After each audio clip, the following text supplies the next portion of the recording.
C মুরুগানের নামখানার 199 নম্বর বুথের দেবনগর এলাকায় পৌঁছে গেছেন কমিশনের রোল অবজারভার। এর আগে অবশ্য টানা 2 ঘন্টা মহকুমা শাসকের দপ্তরে বৈঠক করেছেন তিনি।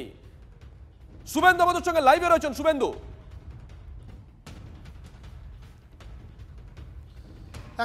একেবারে সি মুরুগন আজকের দুপুর 1টা নাগাদ চলে এসেছিলেন কাকদ্বীপ মহকুমা শাসকের দপ্তরে।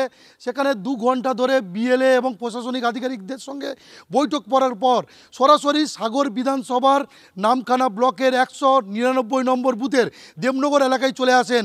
তিনি বিএলওকে ডেকে আনেন, তার সঙ্গে কথা বলেন, দীর্ঘক্ষণ ভোটার তালিকা খতিয়ে দেখেন এবং সেই তালিকায় 60 কোনো মানুষ রয়েছে, ভোটার রয়েছে কিনা, এছাড়াও 80 ঊর্ধ্ব কোনো ভোটার রয়েছে কিনা সেই তথ্য খতিয়ে দেখার পর তারা জীবিত না মৃত সেটা খতিয়ে দেখার জন্য একেবারে গ্রামের প্রান্তে প্রান্তে তিনি পৌঁছে যাচ্ছেন। তুমি দেখো, দয়মন্তী জানা তার বাড়িতে পৌঁছে গেছেন। তিনি 80 বছরের ঊর্ধ্ব একজন বৃদ্ধা এবং তার সঙ্গে কথা বলছেন, তার ভোটার কার্ড খতিয়ে দেখছেন, তার সঙ্গে তার যে পরিচয়পত্র সমস্ত নথিপত্র সেটা খতিয়ে দেখা হচ্ছে। এছাড়াও তার পাশেই কিছুটা দূরেই জাহানারা বিবির বাড়িতে গেছেন।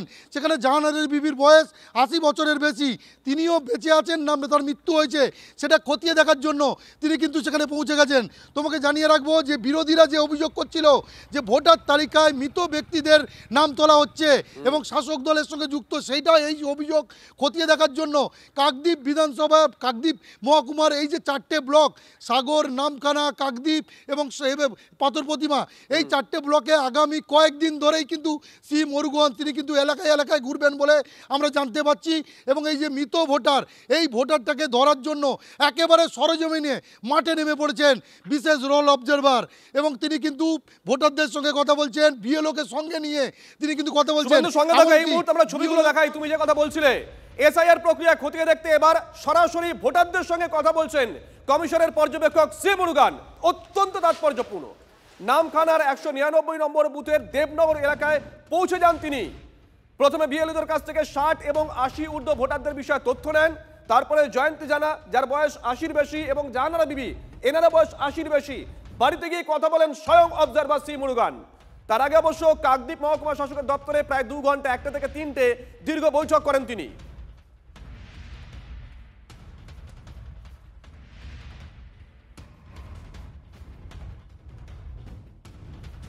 আর এরই মধ্যে এসআইআর নিয়ে ফের অমিত শাহকে নিশানা মমতা বন্দ্যোপাধ্যায়ের। এসআইআর না করলে রাষ্ট্রপতি শাসন জারি করত, চালাকি ধরে ফেলেছি দাবি করেছেন মুখ্যমন্ত্রী।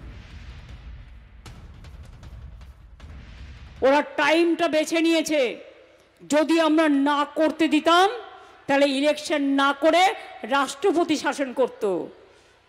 বুঝতে পেরেছেন চালাকিটা অমিত শাহ মটুয়া ভাইয়ের? আমরা অত বোকা নই বাবু মশাই, গদি ভাই, আমরা অত বোকা নই। আমরা করব, করে দেখাবো, আমরা করব, আমরা লড়ব, আমরা গড়ব, আমরা জিতব, আমাদের ভাতে মারা যাবে না। এসআইআর এর সঙ্গে কেন্দ্রীয় স্বরাষ্ট্রমন্ত্রীর কি সম্পর্ক? তো ভারতের নির্বাচন কমিশন করা এর আগে 13 বার হয়েছে, এটা ৪৪তম বার হচ্ছে। তো এই বেসিক ধারণাটুকুই তো মুখ্যমন্ত্রীর প্রথম তৈরি হওয়া উচিত। আর যদি এমন হয় যে তিনি বলছেন যে এসআইআর করতে না দিলে রাষ্ট্রপতি শাসন জারি করে দেওয়া যায়, করার প্ল্যান করেছিল, তিনি নাকি জেনে ফেলেছিলেন আর সেই কারণে নাকি চালাকি ধরে ফেলে এসআইআরটা করিয়ে নিচ্ছেন, তো খুব ভালো কথা। তার মানে অমিত শাহকে ভয় পান উনি। আমরা তো চাই এই ভয়টা বহাল থাকুক। চালাক যারা তাদের এই হচ্ছে স্বভাব, কখন কি বলে খেয়াল থাকে না। ধাপ্পা মারতে মারতে এমন দিদির প্র্যাকটিস হয়ে গেছে, কখন কোনটা বলে দিদি জানে না, যে আগে কটা ধাপ্পা মেরেছি তার গুনতি নাই দিদির কাছে। এই মুখ্যমন্ত্রী মমতা ব্যানার্জি বলেছিল কোনো মতেই বাংলা এসআইআর হবে না। শুরুতে বলেছিল বিজেপির ষড়যন্ত্র, এখন বলছে বিজেপির কবর। তো এই মুখ্যমন্ত্রীর, এই বহুরূপী মুখ্যমন্ত্রী বাংলার, কখন কি বলে সেটা মুখ্যমন্ত্রী জানেন। মুখ্যমন্ত্রী এখন খুশি, কারণ তাঁর দলের বিএলএরা ৮০,০০০-এর উপরে বিএলএ দিদির নেতৃত্বে বহু জীবিতকে মৃত করেছে, বহু মৃতকে জীবিত করেছে। তাই এই বাংলায় ভোট চুরি হয় না, আমি প্রথম দিন থেকে বলছি, ভোট ডাকাতি হয়। সে ডাকাতি দিদি করতে আরম্ভ করেছে, তাই দিদি আজকে শান্তি। আচ্ছা, এসআইআর এর তথ্য নির্ভুল রাখতে এবার কি